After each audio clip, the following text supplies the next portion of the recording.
what's your process for hiring that kind of person? How do you keep that standard high when you're sitting across from an applicant looking to work for your dealership?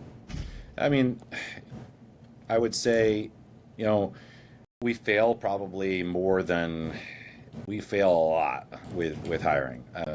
So don't get me wrong.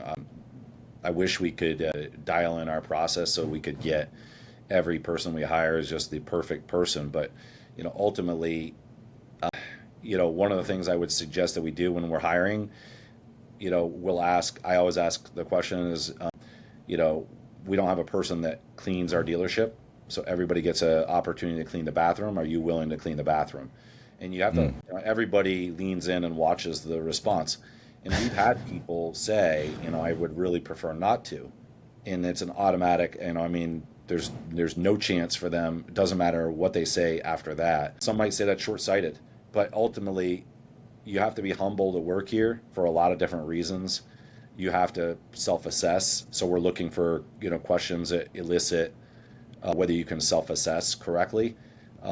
Prime example, I would tell you, you know, it's, I'm sure some of your listeners can identify this, but we've had multiple people that we've hired recently that haven't lasted the second day, and they conclude their first day by saying, "I just don't think I'm a good fit."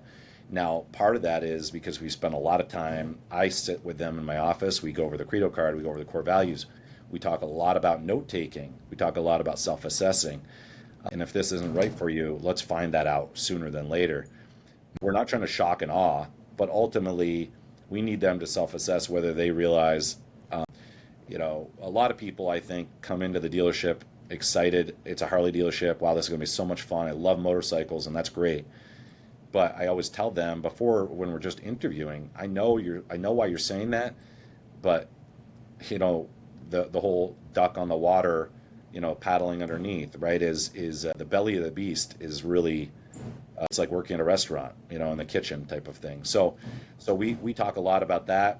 Everyone here is a leader, so you're going to hold others accountable. So I would say if you make it far enough in, our people are going to hold their coworkers accountable, and that lends itself to some moving hires out that are not going to be a long-term fit.